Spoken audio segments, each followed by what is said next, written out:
The Sealed Room in Marylebone. Of the many curious ways in which a case came to Sherlock Holmes, by the frightened client on the stair, by the telegram, by the paragraph in the agony column, by the Yard's grudging summons, the strangest, to my mind, was always the case that came by the hand of the dead. It happened but rarely. It happened in the affair I am about to relate, and it happened in such a way that I have never been able to think of that gray November morning without a small, cold contraction of the heart. We were at breakfast. The fog lay thick in Baker Street, so that the lamp still burned at 10 o'clock, and the passing hansoms were no more than a muffled clopping in a wall of brown. And Holmes, who had been silent and out of sorts for the better part of a week for want of anything to engage him, was turning over the morning's post with the listless disfavor of a man who expects nothing and is not disappointed. He tossed the bills to one side, and a circular, and a letter from a spiritualist who wished him to investigate a materializing cabinet. And then he came to a plain envelope of good paper, addressed in a small, careful, upright hand, and I saw his attention sharpen upon it before ever he had broken the seal. "Now this," he said, "is a more particular thing. Look at the address, Watson, written by an educated man of orderly habit, in no haste, a man who forms his letters as he was taught to form them 40 years ago, and has never since seen reason to alter. And yet look here, at the tail of the final stroke, that little tremor, that drag. The hand that wrote this was under a strain its owner was at great pains to conceal. A steady man, writing steadily, and afraid." He slit the envelope. "Posted, by the mark, in Marylebone at 9 o'clock last evening. Let us see what a frightened, orderly man had to say to me at 9 o'clock last evening." He unfolded 2 sheets and read, and I saw his brows contract, and when he had done he passed them across to me without a word, and I read them too, and I have them before me now. "Dear Mr. Holmes, you do not know me, and if all goes as I intend, you never shall, for I am a man who has good reason to keep out of the light, and I mean to go on keeping out of it. But I am not a fool, and a man in my position learns to make provision against the worst, and this letter is such a provision. I beg you to read it and to lock it away, and to do nothing whatever unless a certain thing occurs. And if that thing occurs, you will know it, for it will be in the newspapers. If you should read within a few days of receiving this that a Mr. Lucian Pell of Wexford House, Marylebone, has died of a seizure, of an apoplexy, of any sudden and natural-seeming cause, or of no cause that any doctor can name, then I charge you, upon whatever you hold sacred, to know that I was murdered, and to look for the person who did it, not among the poor and the desperate, where your police will look, but among the respectable, the comfortable, and the frightened, where the truth in such matters always lies. I will be plain with you, since I shall be dead. My profession is not a pretty one. I keep at Wexford House a private establishment for the care of nervous persons, and under that cover, Mr. Holmes, I have for many years made my living from the secrets of the well-to-do. I need not dress it more prettily for you. You will have met the trade before. I have grown rich upon it, and I have made enemies of every soul I have ever dealt with, which is the occupational hazard of my calling, and until this month I have not greatly feared any of them, for a frightened sheep does not bite. But one of them has begun to bite. In the last 3 weeks I have received 2 letters, unsigned, that were not the whimpering of the usual sort, but the cold promises of a person who has decided to be rid of me. I do not know which of them it is. I have my suspicions, and I enclose upon the second sheet a list of those persons whose circumstances are most desperate, and whose natures I judge most capable of the act. And at the head of that list I set the name of one Major Coyne, who came to this house a fortnight since, and told me, before witnesses, that he would see me dead before the quarter. Begin with him. Do not pity me, Mr. Holmes. I have earned whatever comes. But I have a great objection to being murdered, and a still greater one to my murderer going free and comfortable afterward, while I lie in the ground. And if I cannot prevent the one, I will at least from beyond it do what I can to prevent the other. Find the person who has killed me. I can pay you nothing, being dead. I can only tell you that it will be a piece of justice, which I am given to understand is a thing you value more than your fee. Yours, in the event of my death, Lucian Pell. I laid the sheets down. The fog pressed brown against the window, and the fire ticked, and I found that my mouth had gone a little dry. "A blackmailer," I said, "writing to engage you to avenge his own murder. A blackmailer of unusual coolness and unusual foresight, who has done us the courtesy of laying out his own case before it exists." Holmes had risen and was standing at the window, looking down into the brown murk of the street. "You will not touch it, surely," I said. "A man like that, to take his commission, even a dead man's, to take his commission is exactly what I shall not do, Watson, and yet I shall very likely do the thing he asks, which is a distinction he was too coarse a creature to have understood, and which is the whole of the difference between us." He did not turn from the window. "Consider what he has written, and what it tells me of him quite apart from what he meant it to. He is arrogant. He heads his own list of suspects with the man who shouted at him, which is the error of a man who cannot conceive of an enemy too quiet to shout. He is precise. The hand, the provision, the very phrasing are all the work of a mind that has ordered its whole life. And he is, under the coolness, in a real and rising fear, which he has felt for exactly 3 weeks and not a day longer. A man does not write such a letter while his fear is vague. He writes it when his fear has a face, or when he thinks it has, which is not at all the same thing. He tapped the glass. "No, I shall not lift a finger for Lucian Pell, who may rot with my good will. But I observe, Watson, that if this letter speaks the truth, then somewhere in London a person has been driven to the last extremity of all, the taking of a human life, by a man who fed upon the helpless for a living, and I find I should like to know who that person is and what was done to them, before I decide what is to be done about it. That is not Pell's errand, it is my own. He has merely, by dying, put it in my way." "Then you think there is something in it? It is not the fancy of a frightened man?" "That is precisely the question." Holmes came back to the table and picked up the plain envelope again and turned it in his fingers. "The question is whether it exists yet. He posted this at 9 last evening. It is now 10 in the morning. Be so good as to reach me the newspaper." I gave it him, and he ran his eye down the columns with that swift certainty that never failed to impress me.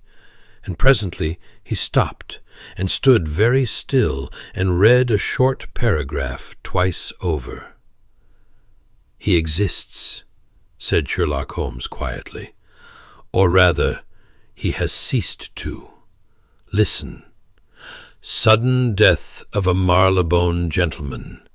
Mr. Lucian Pell, the proprietor of a well-known private nursing establishment in the Marylebone Road, was found dead in his study early this morning, having apparently succumbed during the night to a seizure of the heart. Mr. Pell, who was much esteemed, we may take the rest as read. He set the paper down. Posted at 9, dead by morning, and a natural seizure of the heart, exactly as he foretold. Get your hat and your bag, Watson. You are about to be a doctor called in upon a sad and sudden death, and I am very much afraid that a man I should have despised living has told us nothing but the truth in dying." Wexford House proved to be a tall, flat-fronted, respectable building of grey brick, standing a little back from the Marylebone Road, behind a screen of sooty laurels, with a brass plate by the door, polished to a shine, that said only, "Wexford House, Private." It had the hushed, curtained, faintly medicinal air of all such places, the establishments, half hospital and half hotel, to which the well-to-do of that day retired to be nervous in comfort, and from which, I now understood, a good many of them had gone home carrying a wound they could tell no one of. I had come alone, by arrangement. Holmes had judged, and rightly, that a Scotland Yard consultant walking in at his elbow would freeze every tongue in the house, whereas a quiet medical man, sent to view the body and assist the certifying doctor, would be given the run of the place and told a great deal. He himself had gone to the yard to make himself known to the inspector who had the matter in hand, a Mr. Gregson, it proved, whom we had crossed before, and to secure, by whatever means, that the dead man's papers should be sealed and untouched until he had seen them. I was received by the matron, a Mrs. Hartwell, a stout, competent, grey-faced woman in black, who had plainly been weeping and as plainly disapproved of herself for it. She took me up the wide, quiet, carpeted stair, past doors behind which nervous persons were presumably being nervous, to the first floor, where the dead man's private rooms lay, and on the way she told me, in the flat, exhausted voice of the badly shaken, how the thing had been found. "Mr. Odell," that's the manservant, "took Mr. Pell his cocoa at 11, sir, as he did every night of his life, and left it on the study table, and Mr. Pell said good night to him through the door, for the door was locked, sir. Mr. Pell always locked himself in of an evening with his papers, and would not be disturbed. And in the morning the door was still locked, and no answer, and we sent for the locksmith, and there he was in his chair, cold, with the cup empty beside him, and his papers all in order. The doctor came, and said his heart, and I'm sure it was a mercy if it was quick, whatever else." She stopped herself, and pressed her lips together, and I understood that Mrs. Hartwell knew, or guessed, a good deal about the true business of Wexford House, and had made her own hard peace with it. The study was a comfortable, book-lined, heavily curtained room, and Mr. Lucian Pell sat in the leather chair behind his desk, exactly as he had been found, for the certifying doctor had wished a second opinion before the body was moved, and I had asked that nothing be touched. He had been a spare, silver-haired, well-kept man of 60, with a long, clever face that even in death kept a certain cold fastidiousness, and my first thought, looking at him, was that he did not look like a man whose heart had failed him. I have seen a great many dead men in Afghanistan and after, and the manner of a death writes itself upon the body for those who know the script. A man whose heart stops is commonly found slack, fallen, his face grey or blue, the marks of a last struggle for breath upon him. Mr. Pell was not slack. He sat rigid, half risen, his hands gripping the arms of his chair, and his face, I bent close to it, bore the fixed, staring, faintly astonished look of a man who has felt something terribly wrong come over him, and has had time to know it. The pupils were widely dilated. There was a dried froth at the lips. I made my examination slowly and thoroughly, as I should have wished a colleague to make it over me, and every particular I turned up told against the comfortable verdict of the heart. There was no cyanosis, no congestion of the features, none of the signs of a man choked from within by a failing pump.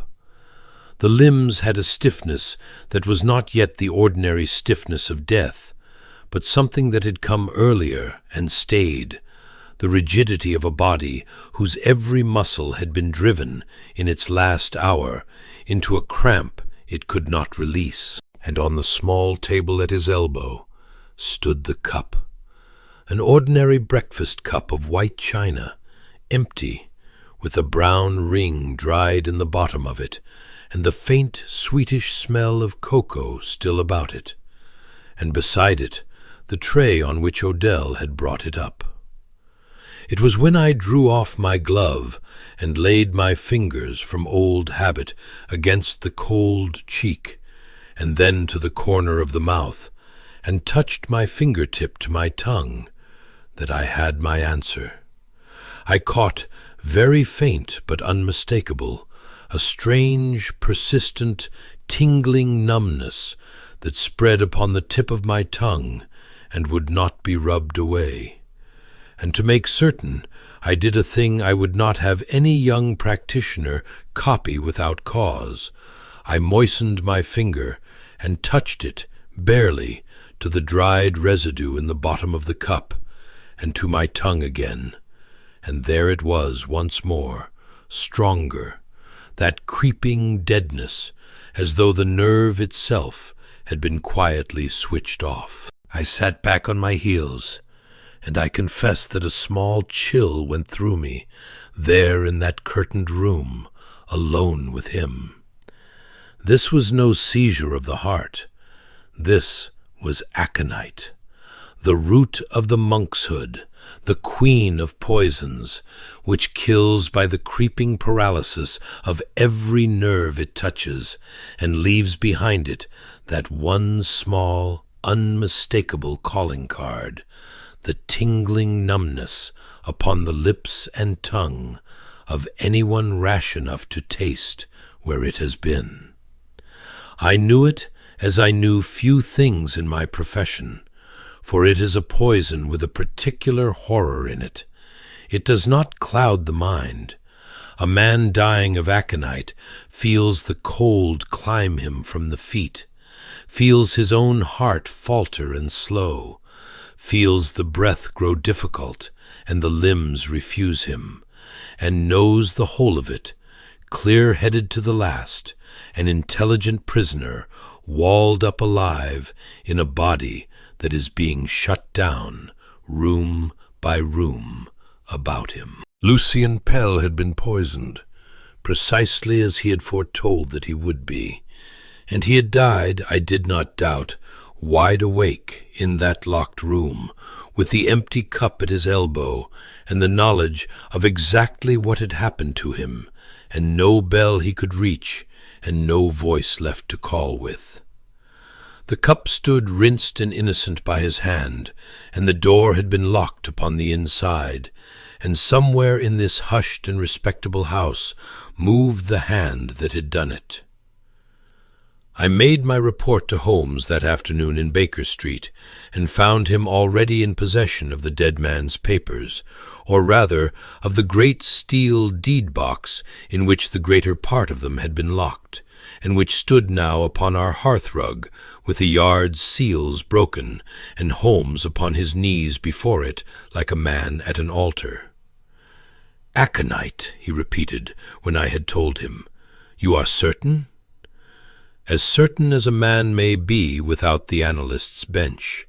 The tingling upon the tongue is not to be mistaken. There is nothing else in the pharmacopoeia that leaves precisely that sign.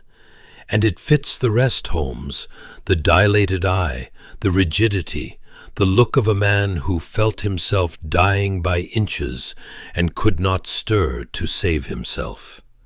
Aconite is a cruel death. He will have felt it climbing him from the feet upward, the numbness, and then the cold, his heart slowing under him, and his mind clear as glass the whole while." I sat down rather heavily. It was in the cocoa, past a doubt. The one cup he took each night, alone, behind a locked door. The one cup he took each night, alone, behind a locked door, Holmes echoed, and I saw that the phrase had caught upon something in his mind and lodged there. "Yes, we shall come back to that cup, Watson. It is the most eloquent object in the whole affair, though nobody has yet heard it speak. But first, you must help me with these." He gestured to the deed-box, and I saw that it was full of packets, bundles of letters, each tied with tape and docketed in the same small upright hand I had seen upon our own letter, each bearing a name. "Behold the stock-in-trade of the late Mr. Pell," said Holmes grimly. "I have been an hour among them, and I am not yet clean. Here, Watson, in this box, are the buried sins of some 60 respectable households, the letters that should have been burned and were kept, the debts, the parentages, the old convictions lived down, the loves that dared not be spoken of. Every packet is a person, and every person is a life held over a fire." He drew out one packet after another as he spoke, reading the dockets, and I saw his mouth harden with each. "Look at his method, Watson, for it is worth understanding if one is ever to fight the breed. He did not take everything at once, which would break a victim and drive him to despair or the police. He took a little, regularly, forever, a sum calculated in each case to be just bearable, just payable, quarter after quarter, so that the victim went on paying rather than face the ruin, and paid in the end 10 times what a single demand would have brought, and never once was pushed to the point of turning.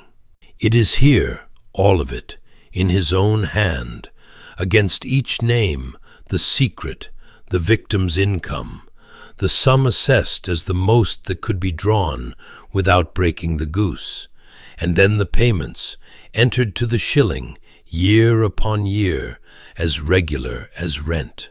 He has a man here who has paid him 11 years. 11 years, Watson. He was not a robber. A robber strikes and is gone. He was a farmer. He cultivated his fields of shame and took a steady crop off them, and would have gone on taking it till the last of these poor people died, and then, I have no doubt, turned the secret upon the heirs. He closed the lid with a snap, as at something not to be looked at too long. 60 families, bleeding quietly into this box, year upon year, and any one of the 60, you would say, might have poisoned him. That is certainly what he himself believed. That is the whole burden of his letter. Look among my victims. And I have no doubt at all that we shall spend the next several days being visited by a great many of them, for the news of his death is abroad, and every soul in this box is this morning wondering, with a wild and shameful hope, what has become of Lucian Pell's papers. He was right. They began to come that very evening, and they came for 3 days, and the procession of them is a thing I have never forgotten. The human underside of that respectable box, arriving one by one upon our stair. They came veiled, and by the back streets, and gave false names to Mrs. Hudson, and sat upon the edge of the chair with their hands working. And they had all, under their various disguises, the one same errand. Was it true that Pell was dead? Was it true that his papers had passed to Mr. Holmes? And might there be, the voice dropping, the eyes not meeting his, might there be, among those papers, some small thing, some trifle of no interest to anyone but the writer, that a person might have back? I remember 2 of them in particular, for between them they showed me the whole range of what that box contained. The first was a woman of great fashion, superbly dressed, who came at dusk with her veil down, and kept it down throughout, and who tried at the outset to carry the thing off with a high hand, as a matter of some tiresome letters she wished to recover for a friend. She was a practised woman of the world, and she managed it for perhaps 3 minutes, and then quite suddenly the whole brilliant surface of her cracked across, and she was on her feet with her gloved hands clasped, begging, there is no other word, begging Holmes, in a low, rapid, shaking voice, for the return of a single letter, only one, that would cost a man his career, and a household its peace, and a child, she said, its name. Holmes heard her out, with his eyes cast down, and told her only that if the letter she spoke of was in the box, and had no bearing upon the murder, it would be destroyed, unread and unrecorded, and that she need never think of it again. And the woman looked at him for a moment, as though she did not understand the language he spoke, and then she sat down and wept, quite silently, for a little while, and then she thanked him and went away, and at the door she said a thing I have not forgotten. I did not know there was any such thing left in the world. She meant mercy, I think, without a price upon it, and it was a measure of the world Pell had made about him, that a grown and clever woman could have forgotten there was such a thing. The second was a young curate, not 30, who came in the full daylight of the following morning, as though he had steeled himself to it, and who could not, when it came to the point, bring himself to say what he had come to say at all. He sat turning his hat, and began 3 times, and 3 times stopped, and at last Holmes said, very gently, that he thought he understood, and that the gentleman need say nothing, for there was in the box a packet in a certain name, and that it should be burned that day, and that no eye but Pell's had ever read it, or ever would. And the young man put his face in his hands, and shook, and when he had recovered himself, he tried to press money upon Holmes, all he had, some £15 in notes, and Holmes would not take it, and put the notes back into the boy's breast pocket himself, and set him on his feet, and saw him to the door with a hand on his shoulder, as a father might. "There goes a man," he said, coming back, "who has paid Lucian Pell every quarter for 6 years, out of a stipend of 120, for a sin I would not cross the room to hear the particulars of. 6 years, Watson, and he came here this morning expecting to buy his letter back at whatever ruinous figure I chose to name, because that is the only transaction he has known in this matter for 6 years, that such things have a price, and that the price is all one has. It had not occurred to him that anyone would simply give it back.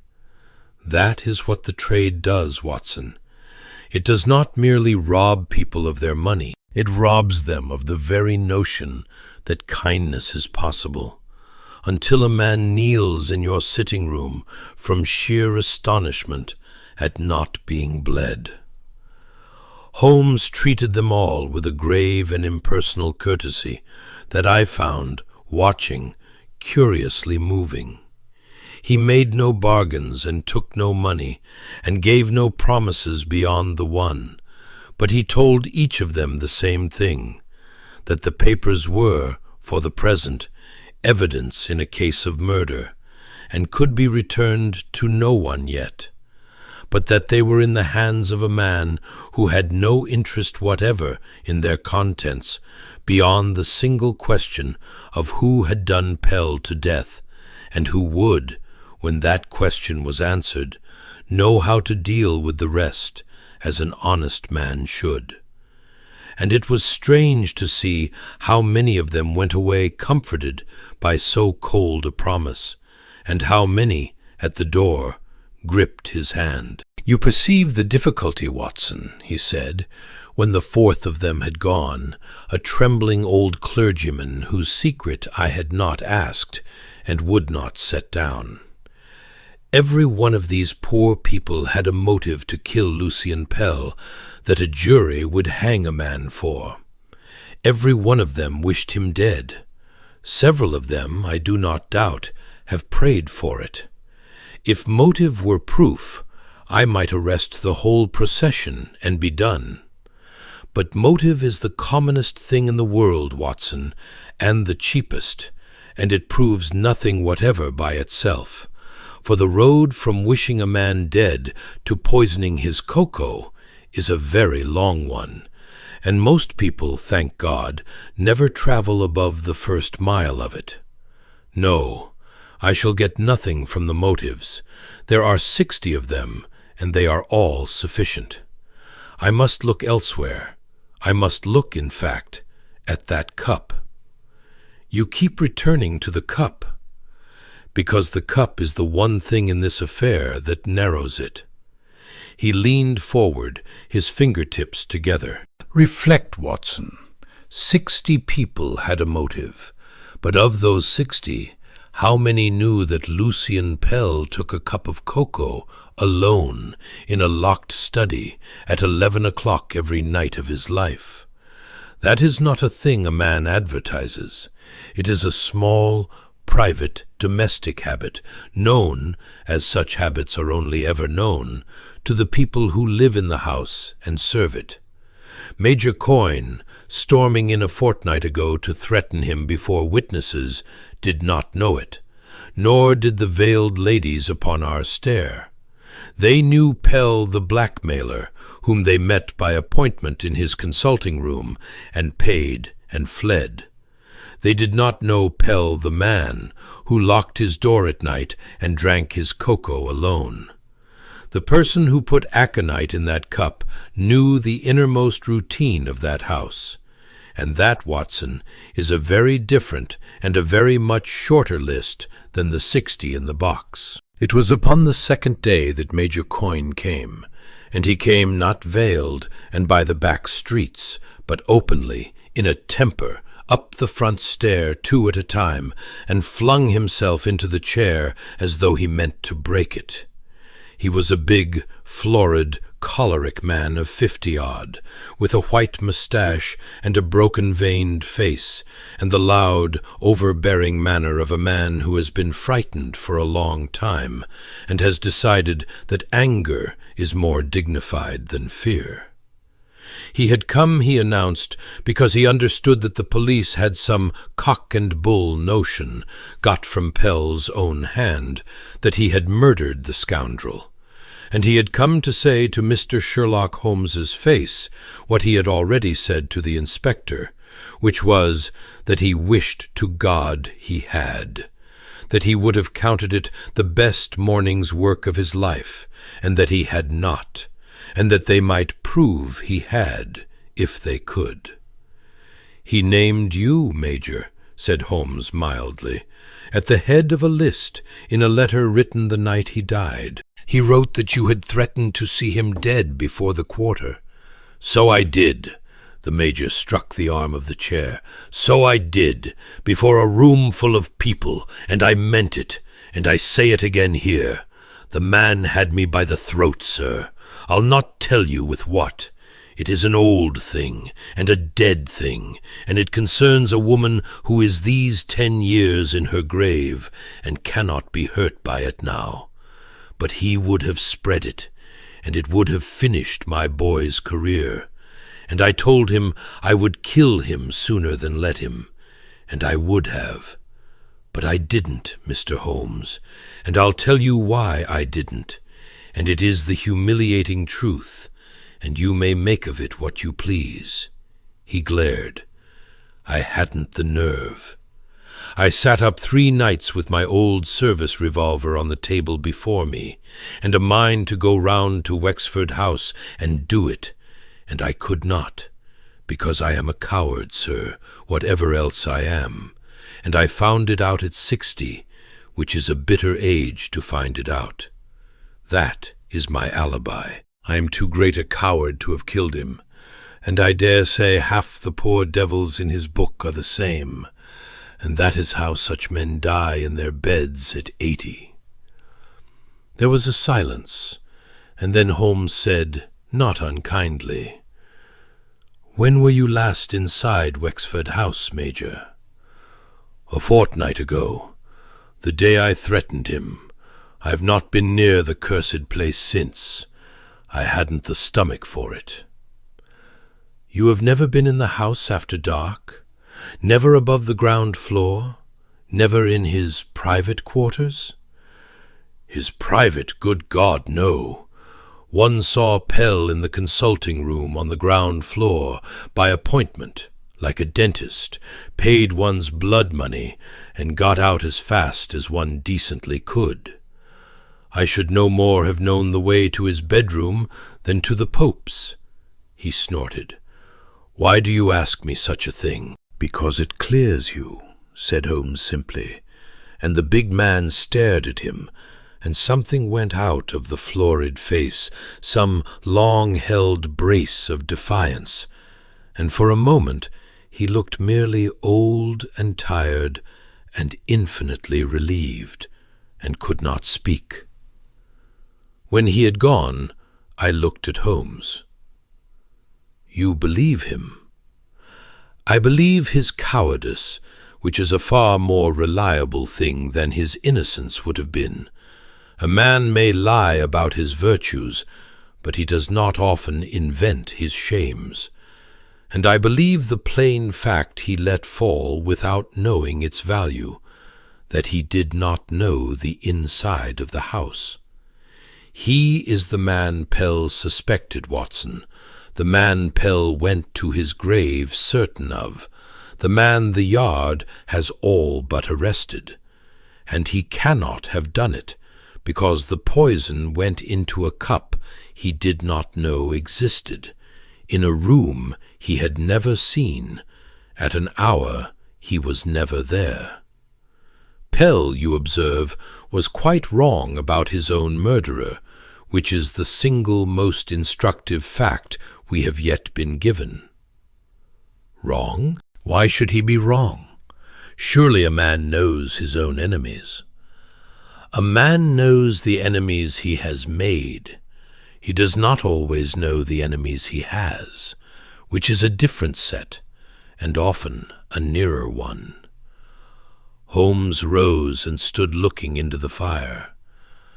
Pell looked for his murderer among the people he had injured and who hated him, and he was so certain the answer lay there that he never glanced in any other direction. But consider, Watson, He had lived in that house for 20 years, surrounded by servants, by dependents, by the small, invisible people who make a household run, and whom the master of it never truly sees. He trusted them, in so far as he trusted anyone, precisely because he did not think of them at all. And it is my growing conviction that the hand which killed Lucian Pell was one he saw every day of his life and never once suspected, because it belonged to a person he had long since stopped seeing. Go back to the house tomorrow, Watson. Never mind the patients. I want the servants. I want to know every soul who sleeps under that roof and has the keys of it. And above all, I want to know who keeps the still room and mixes the medicines.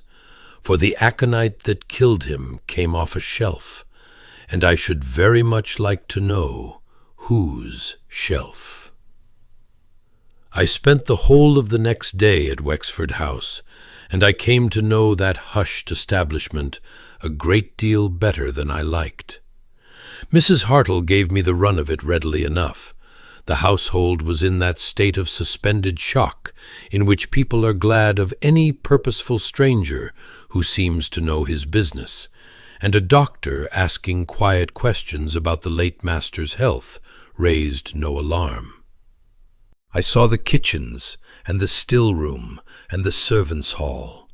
I talked with the cook, and with 2 frightened housemaids, and with Odell, the manservant, a stolid, elderly man who had served Pell 15 years and mourned him with the uncomprehending loyalty of an old dog. And I built up by degrees a picture of the small, closed world that had turned about the dead man. It was a household of some dozen souls, counting the nurses who tended the nervous patients. But of those dozen, when I came to sift them as Holmes had taught me, asking always not who had cause, but who had opportunity, who had the keys, who moved freely through the private part of the house after dark, the number that remained was very small. The nurses kept to the patients' wing and were locked out of the family side at night. The maids did not go above stairs after 8. Odell carried the cocoa up at 11 and left it at the study door and went to his bed. And that left, as the only persons with the freedom of the whole house, its keys, and its confidence, exactly 2. Mrs. Hartwell the matron, and one other, whom I had not yet so much as noticed, and whom I now met for the first time, and whom I set down here with a particular care, because I looked straight at her that afternoon and saw nothing at all. Her name was Miss Dorcas Twill, and she was Pell's secretary and dispenser, and she was the most completely unremarkable human being I have ever met.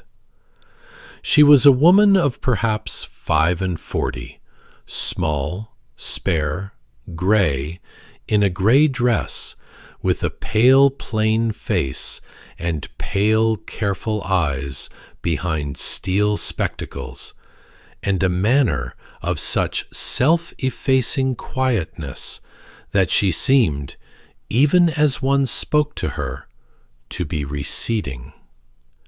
She had been 20 years in the house. She kept the books, the correspondence, the still room, the dispensary. She mixed the tonics and drew up the accounts, and wrote in that small, upright, orderly hand.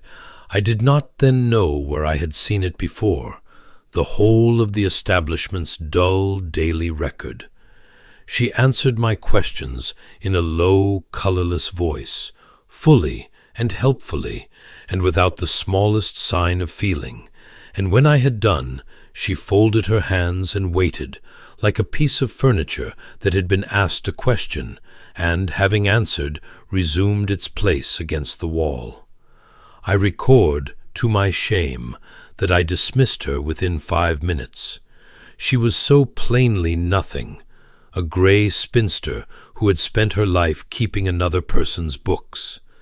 I asked her the same questions I had asked the others, noted that she had the still-room keys, noted that she had, of course, no more motive than the wallpaper, and passed on. It was the exact error that Pell himself had made, and that Holmes had warned me against not 18 hours before, and I walked straight into it with my eyes open, because that is the terrible efficiency of such a disguise. It is not put on. It is simply the truth about a person used. The dispensary itself I looked over with more attention than I gave its keeper, which was a further irony I did not appreciate at the time.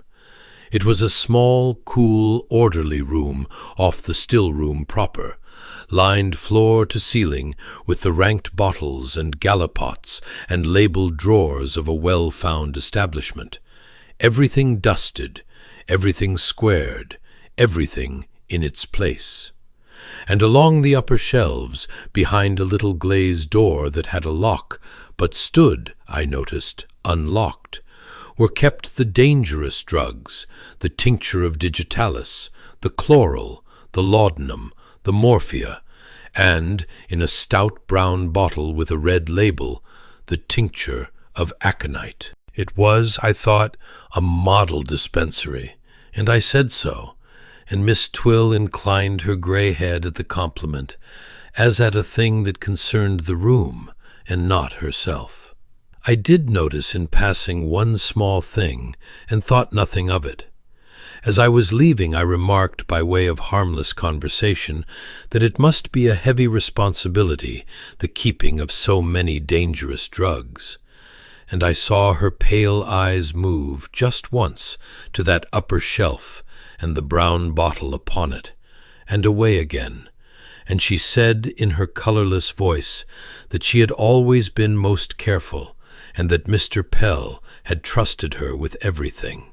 And there was nothing in it at all, except that afterward, when I knew, I remembered that her hands, folded before her, had been perfectly still, and that the stillness had been the stillness of great effort, as a hand is still that is being held still by the will.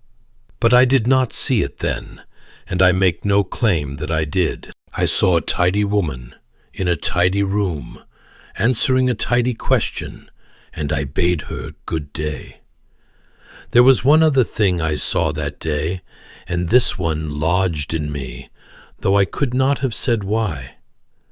Among the nervous patients of Wexford House was a young lady named Miss Clara Speed, a girl of about 19, and I came upon her by chance in a corridor as I was leaving. She was a slight, fair, pretty creature, in a state that no physician could have passed without concern.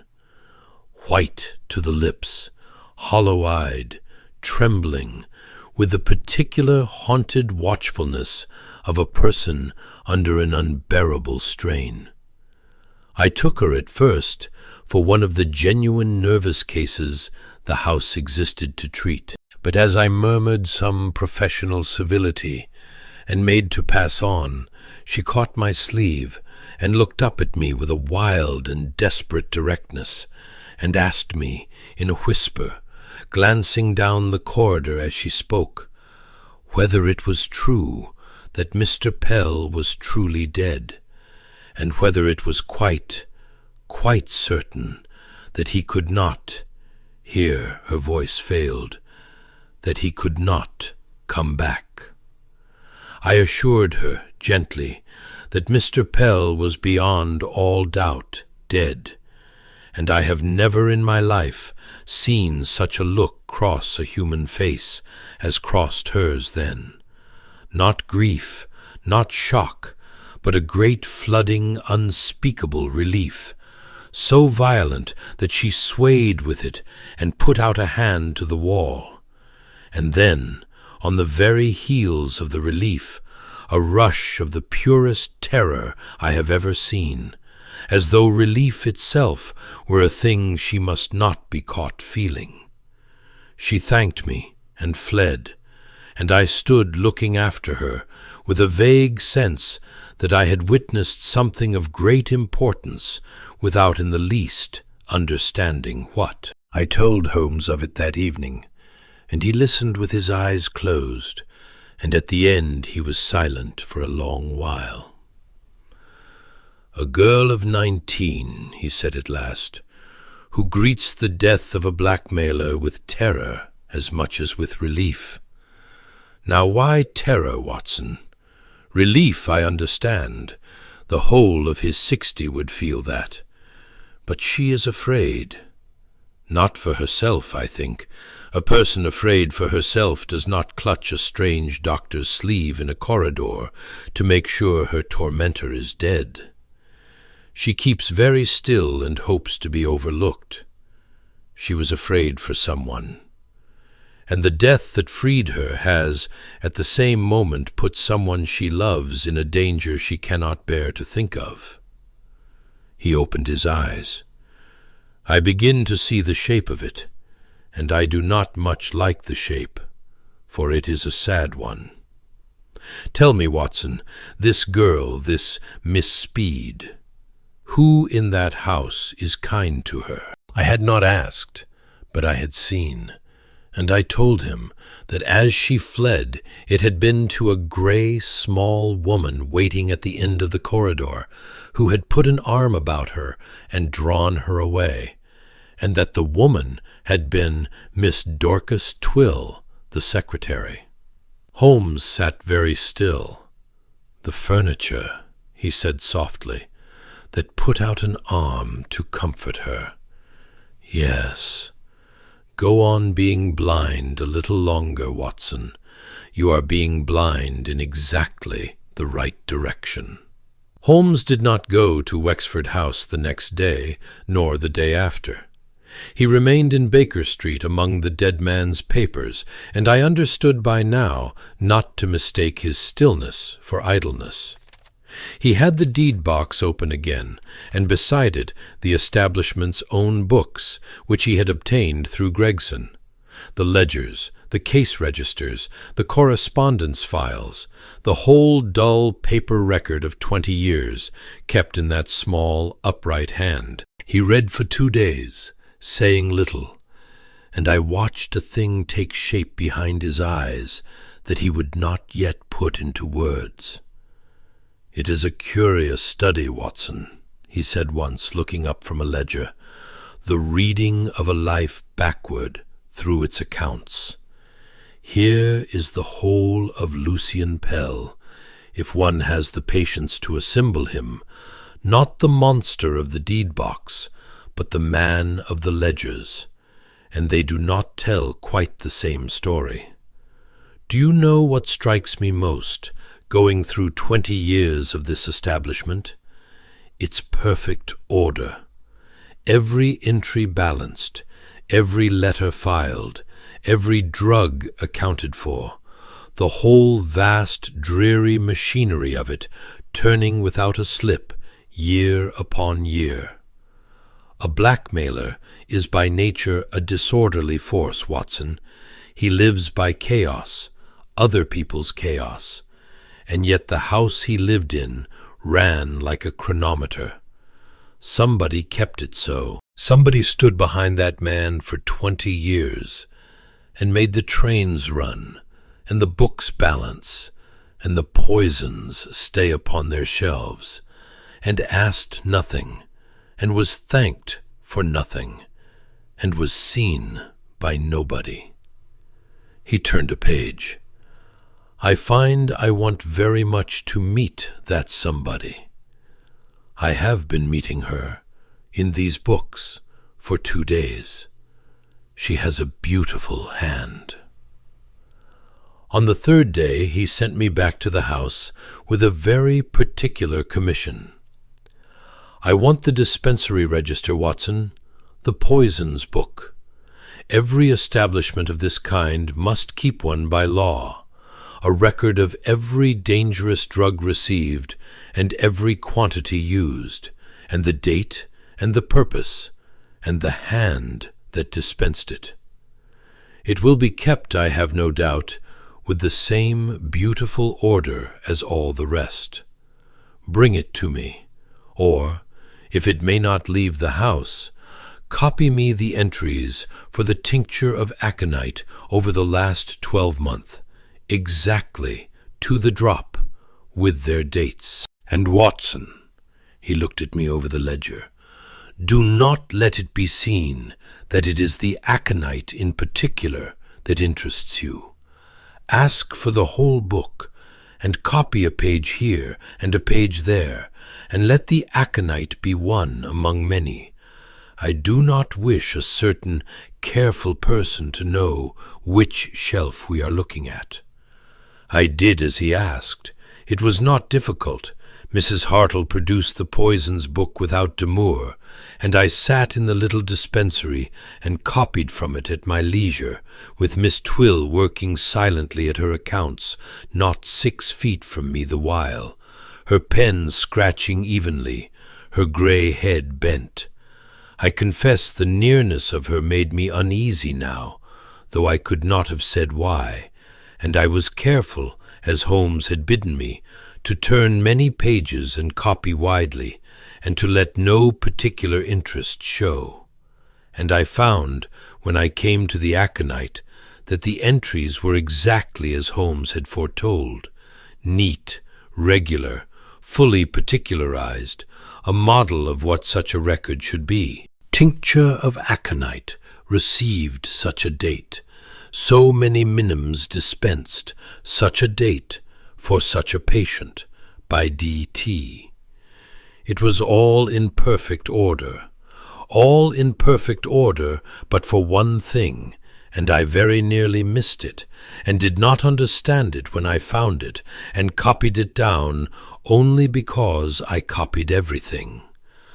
Under the date of the 11th of the month, 3 days before Pell died, there was no entry for aconite at all. But the running total in the margin, the little tally of the quantity remaining in stock that was carried down the page, dropped between the 10th and the 12th by rather more than the entries accounted for. A small discrepancy, a matter of a few minims, the sort of slip a tired dispenser might make in the addition and never notice.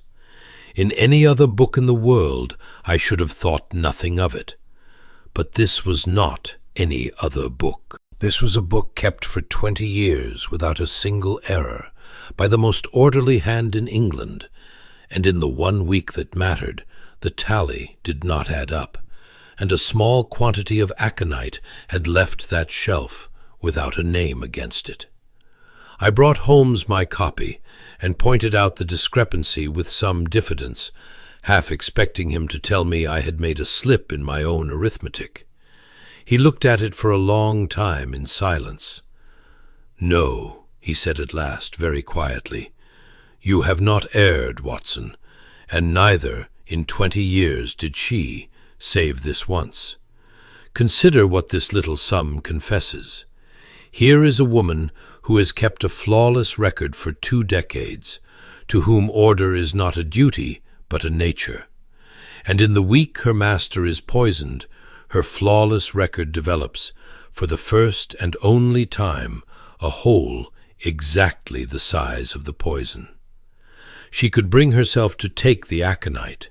She could not, it seems, bring herself to write a lie into the book she had kept honest for 20 years, to enter a false patient, a false purpose, and forge the thing straight. Her whole soul rebelled at falsifying her own beloved accounts, even to save her neck, and so she left the entry out altogether, and hoped the gap would pass unnoticed, as it would have passed unnoticed in any book but hers. He set the paper down. "It is the most human thing I have met in this whole inhuman business, Watson. She could commit the murder. She could not fake the ledger. I think I know now, past reasonable doubt, whose hand poured the aconite. What I do not yet know is why, and until I know why, I shall do nothing at all, for I have a strong suspicion that the why is the whole of this case, and that when I have it, I shall wish I had never asked. The why came to me, as it happened, and not to Holmes, and it came through the girl. I had not been able to put Miss Clara Speed out of my mind. That white face, that flood of relief and terror in the corridor, and it was the physician in me, as much as the detective's pupil, that took me back to Wexford House on my own account the following afternoon to see how the child did. I found her greatly altered, and not for the better. The first wild relief had passed, and left behind it a settled, silent, watchful dread that was painful to see in one so young. She sat in the patient's morning room, with her hands in her lap and her eyes on the door, and started when it opened. I sat with her a while, and talked of nothing, in the way one does with a frightened patient, and by degrees the talk came round, as I had meant it should, to Miss Twill. And at the name a change came over the girl. She looked at me with a sudden sharp attention, and asked in a low, quick voice why I spoke of Miss Twill, and what I knew of her, and whether, her hands twisting, Miss Twill was in any trouble. Why should she be in trouble? I asked gently. And then it came out of her in a rush, the way a thing long damned comes out, and I sat still and let it come, and it was one of the saddest stories I have ever been told.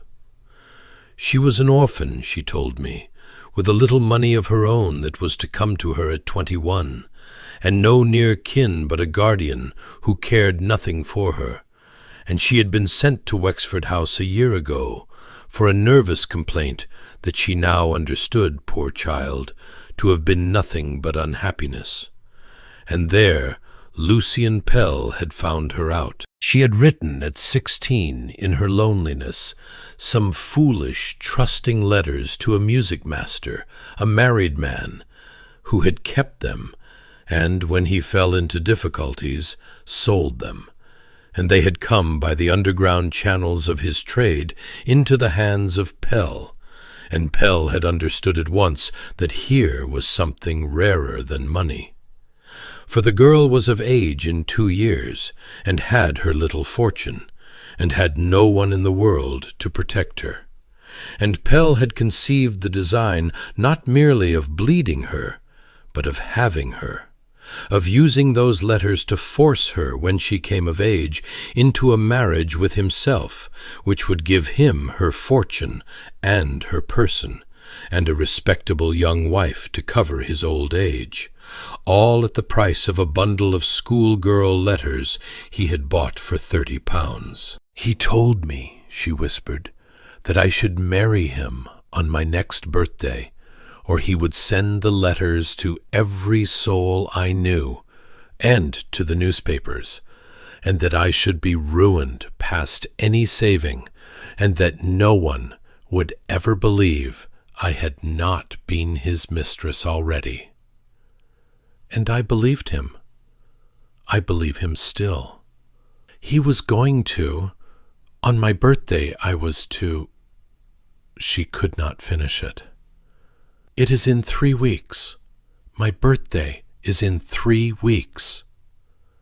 I said something, I forget what, and she gripped my hands and went on, and now we came to the heart of it. Only one person in the world knew, she said. Miss Twill. She found me crying months ago, and she got it out of me, all of it. And after that, she was like a mother to me, sir, though she never said a soft word in her life. She is not a person who says soft words. She only watched and was there, and once or twice She came between him and me when he would have—" She shuddered. "And a week ago I gave up. I told her I could not bear it any longer, that I would run away or drown myself, that I would not live to my birthday and be his. And she took my 2 hands, just as I am holding yours, and she looked at me and she said, I shall never forget it, for it was the only fierce thing I ever heard her say, 'You shall not be his. I promise you that. You shall not be his, whatever it costs.' The girl was weeping now, and 3 days later he was dead. And I know, sir, I have known from the first morning. I do not know how she did it, and I will never ask, but I know that she did it, and that she did it for me, and that if it is ever found out, they will hang her. They will hang her, sir, for saving me, and I would rather have married him 100 times over. Do you see now why I was so afraid? I was not afraid of him any more. I was afraid of what she had done to free me. I walked back to Baker Street through the early dark, with the whole thing heavy upon me, and I laid it before Holmes exactly as I had heard it. And when I had finished, he did not speak for a long time, but sat with his chin upon his hands, and his face turned to the fire. "There it is," he said at last, "the why. I told you I should wish I had never asked." He rose and went to the window and stood looking out. A woman of no importance, whom nobody ever saw, who had loved perhaps one thing in her grey life, that child, and who found that the one thing was to be devoured before her eyes, slowly, lawfully, by a man against whom there was no help in the law, no help anywhere on earth except the one help she alone was placed to give. And she gave it. She took the sin upon herself, deliberately, with her eyes open, knowing the rope was at the end of it, and she asked no one's leave, and she will make no one's excuse. She even, you tell me, could not bring herself to falsify her own poor, honest ledger to cover it. He was silent. "Watson, I have caught a great many criminals and been glad of it, and slept sound. I do not think I am going to be glad of this one." He went to Wexford House himself the next morning, for the first and only time, and he took me with him, and he had said not one word on the way of what he meant to do, and I did not ask, for I had seen him in this mood before, and knew that he was wrestling with something that was not a problem of evidence at all. I had known him, in the course of a case, to be gay, or savage, or cold, or full of a boy's delight in his own cleverness. I had rarely known him as he was that grey morning, silent and heavy, and turned inward, sitting in the corner of the cab with his chin sunk on his breast and his eyes on nothing, like a man going to a duty he dreads. Once, as we crossed the top of Baker Street, he said, as if to himself, "The trouble, Watson, is that I have solved it. It is a very great deal easier to be a detective while the answer is still hidden. It is when you have the answer in your hand and see what it is that the difficulty begins." And he said no more until we were at the door. He asked Mrs. Hartwell, very quietly, whether he might have the use of the dispensary for half an hour, and whether Miss Twill would be so good as to attend him there.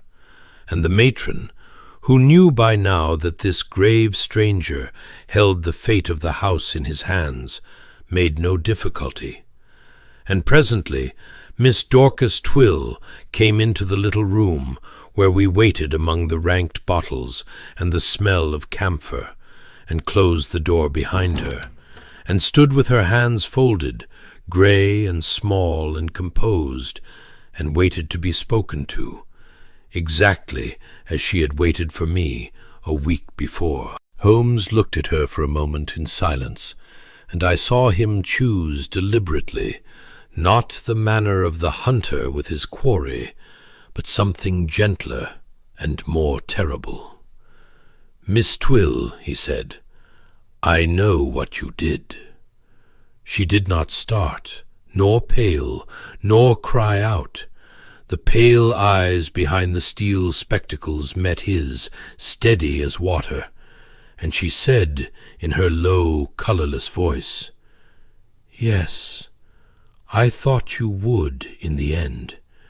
You have the look of a man who finishes things." She folded her hands a little tighter, the only sign. "I have been waiting to be told. It is almost a relief to be told. Will you say it to me plainly, sir?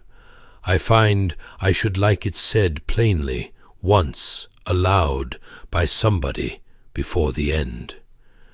"You put tincture of aconite into Mr. Pell's cocoa on the night of the 11th, from this room, from that shelf. You had kept his house and his books and his poisons for 20 years, and you knew his every habit, and you knew that no one else in the world had the knowledge or the means to do it, or the smallest reason to be suspected. And you did it to save Miss Clara Speed from a thing you could not save her from by any other means." For the first time something moved in the grey face. At the girl's name the composure trembled, and I saw for one instant the depth of feeling that 20 years of self-effacement had covered, as a flat grey sea covers its deeps. "Then you know it all," she said, "and I need not tell it. I am glad she is not here." She drew a breath. "I will not pretend to you, Mr. Holmes, for I have never been a liar, and I find I have no wish to begin at the finish. I did it. I did it with my eyes open, and I would do it again this morning, and the only sin upon my conscience is that I did not do it a year sooner, before that child had suffered what she suffered." She was silent a moment, and then, unbidden, she told us the rest of it, in that same low, even voice, as though she were reading out an account that had long been balanced. "You will wonder, perhaps, why I, of all people, I was his victim once, sir, like the rest of them. That is how I came into this house 20 years ago, and how I never left it. There was a thing in my youth, it does not matter now what. It would seem a very small thing to you, I dare say, though it did not seem small to me, and he had the proof of it, and he offered me a choice, the workhouse and the ruin of it, or his service, keeping his books and his still room, and holding my tongue. I was 25, and I had no one, and I chose the service, and I paid my debt to him in labor for 20 years, and it was paid over and over, and still he kept the proof, because a man like that never gives a thing back. He only stops troubling to use it. So I had no secret left worth killing for, Mr. Holmes. You understand? That is why your police never glanced at me. My secret was old and squeezed dry. I had nothing left to protect. I had ceased years ago to be worth his frightening." Her hands tightened, the one upon the other. "And so I became the one person in his whole world he did not watch. He watched his rich victims who might turn. He watched the fine ladies and the gentlemen with careers to lose. He never watched me, because I had nothing left to lose, and had proved for 20 years that I would only submit. It is a terrible freedom, sir, to have nothing left to lose. I do not think he ever understood that he had, with his own hand, made the one servant in his house who could not be frightened, and then given her the keys of his poisons and the making of his cocoa, and turned his back. Holmes said nothing, and Miss Twill went on, and now the even voice did, at last, begin to shake, very slightly, at the edges. And then he brought that child into the house, and I watched him begin upon her. I had watched him begin upon 100 others, and hardened my heart, and kept the books. I tell you that plainly, for I will not have you think me better than I am. I did nothing for the 100. But she was 19, sir, and alone, exactly as I had been alone, and she had no more chance against him than a bird against a cat. And it was not her money he was after, or not only. You know what he was after. I saw it coming a year off, the way you see a wave come. And I found that the thing I had hardened for 100 strangers, I could not harden for her, and that I had, after all, one thing left to lose, which was her. And once a person has one thing left to lose, Mr. Holmes, they are dangerous again. She looked up. I am not sorry. You will want me to be sorry, being an honest man, and I am not, and I will not counterfeit it to make my end easier. Her chin came up a fraction. I am ready to go with you. I only ask, it is the one thing I ask, that the child be kept clear of it. She knew nothing. She guessed after, but she knew nothing before, and did nothing, and is guilty of nothing but being young and alone, and worth more than the man who wanted her. Let her have her life. That is all I killed him for. Do not let my hanging take from her the very thing my hanging was meant to buy. There was a silence in that little room that I have never forgotten. Holmes stood with his head bent, and the bottles gleamed on their shelves, and outside a barrel organ was playing somewhere far off in the Marylebone road, thin and cheerful and horrible. And then Sherlock Holmes did a thing I had never seen him do, and never saw him do again in quite that way. He walked to the window, and stood with his back to us both for a long moment. And when he turned, he had in his hand the copy of the dispensary register that I had made, and Pell's own posthumous letter, which he had carried in his breast. And he laid them both upon the dispensary table, and he looked at Miss Twill, and he said, Sit down, Miss Twill. You have been standing to receive a sentence, and I am not going to pass one. Sit down, for we have a great deal to decide, you and I, and very little time, and I find I cannot decide it standing up. We travelled back to Baker Street in a silence that lasted the whole way, and it was not until we were at our own fireside, with the lamp lit and the curtains drawn against the November dark, that Holmes spoke of what he had done. And even then he came at it sidelong, as a man approaches a thing he is not sure he can defend. You are troubled, Watson, he said. You have been troubled since the dispensary. Say it out. We have never done well by being silent with one another. I am troubled, I admitted. Holmes, she is a murderer. I do not say it without pity. God knows I pity her, and I pity the girl, and I loathe the thing that was done to them both. But she poisoned a man in cold blood, over 3 days, deliberately. And you have, I do not even rightly know what you have done. You have let her go." "I have let her go." He filled his pipe slowly. "Let us be exact about what I have done, for I have thought about little else all day, and I wish to know whether it will bear the light.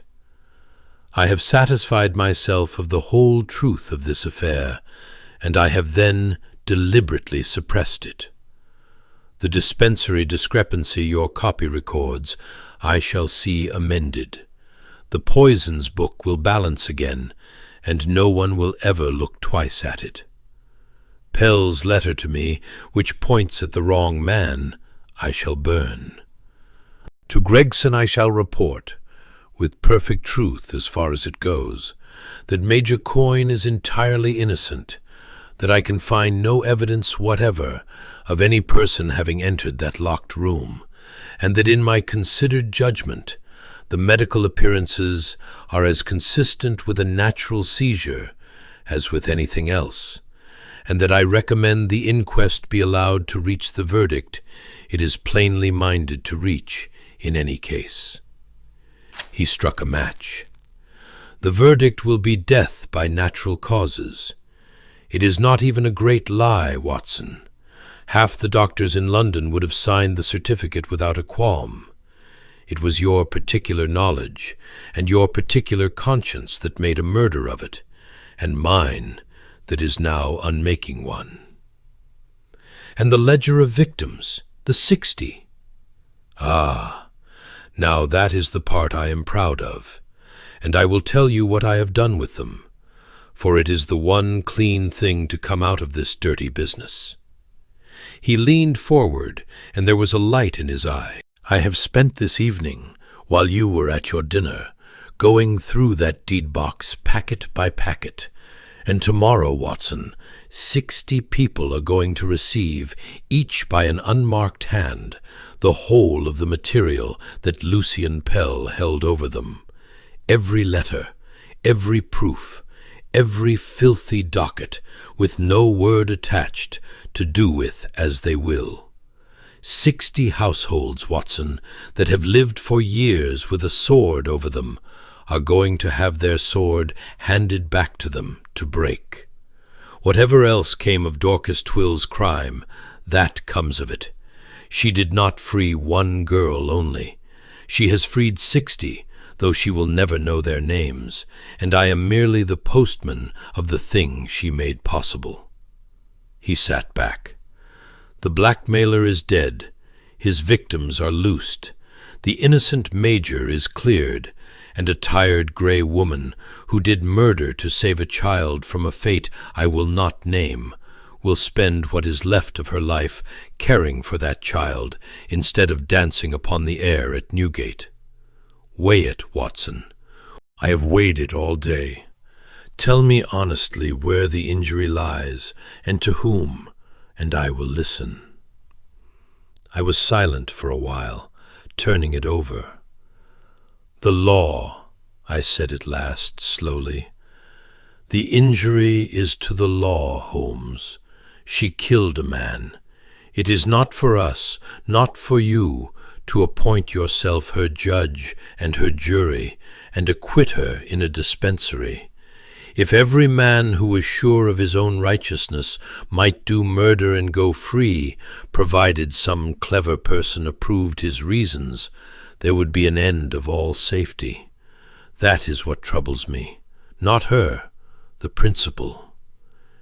"It is the right thing to be troubled by," said Holmes, "and I honor you for it, and I have not the smallest quarrel with a word of it.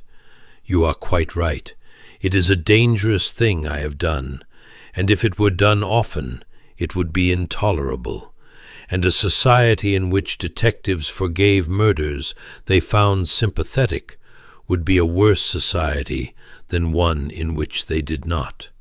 I grant the whole of it." He was quiet a moment. "And yet, the law, Watson, is a great and a necessary machine, and it does rough justice across a whole people better than any other engine man has made.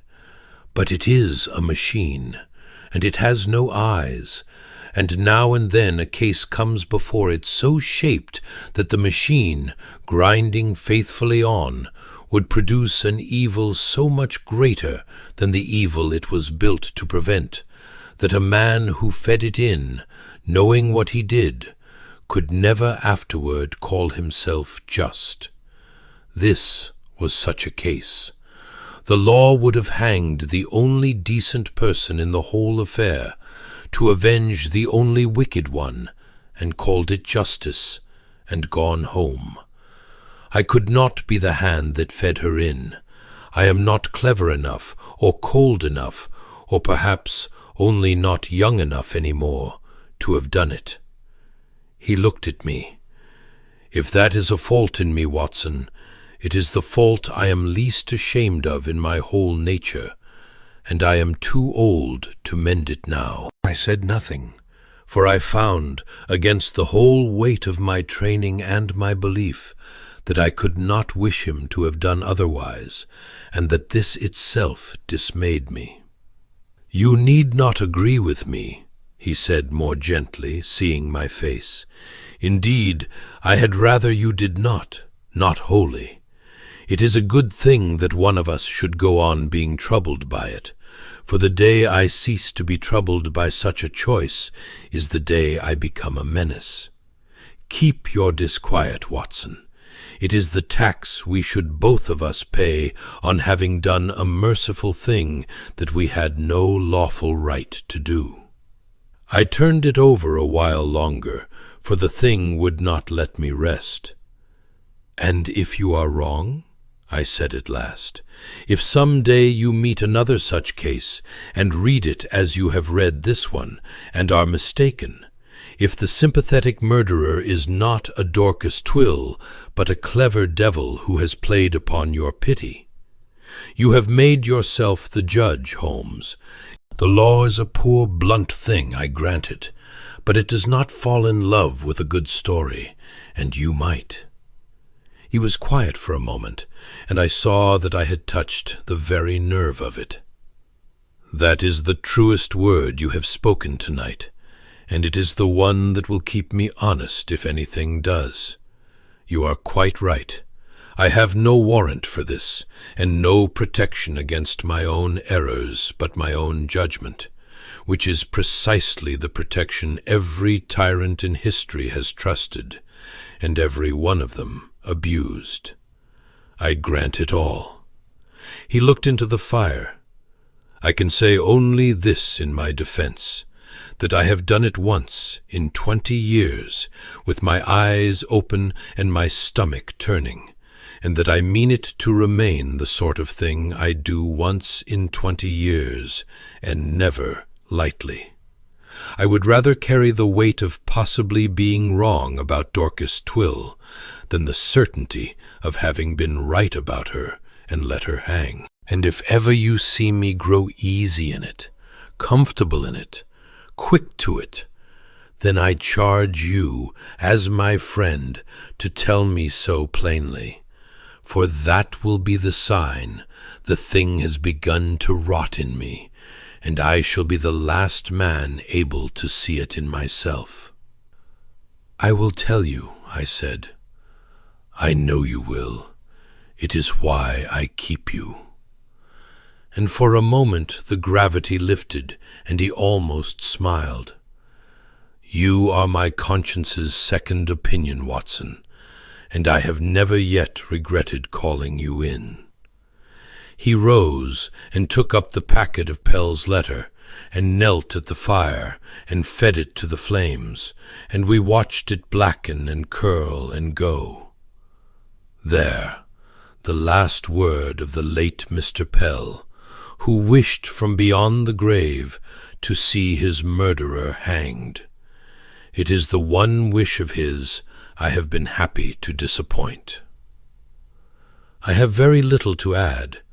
The inquest upon Lucian Pell returned, as Holmes had foreseen, a verdict of death by natural causes, and the private establishment at Wexford House was quietly wound up within the year, its nervous patients dispersed to other and, I trust, honester keepers.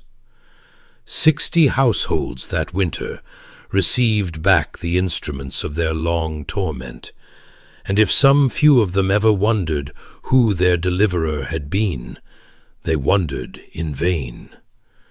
Major Coyne, cleared of a suspicion he had half wished true, lived on to bully his club for another decade, and I am glad to say, never learned how near the Yard had come to taking him. Of Miss Dorcas Twill I know only this, that she left Wexford House when it closed, and took with her a young ward, a Miss Clara Speed, who came into a small fortune upon her 21st birthday that spring, and used a part of it, I have reason to believe, to buy a little house in a cathedral town, where 2 women of very different ages have lived quietly ever since, the elder keeping the accounts, as she was born to do, and the younger, I hope, learning at last that the world may hold more of kindness in it than her first 19 years had led her to think.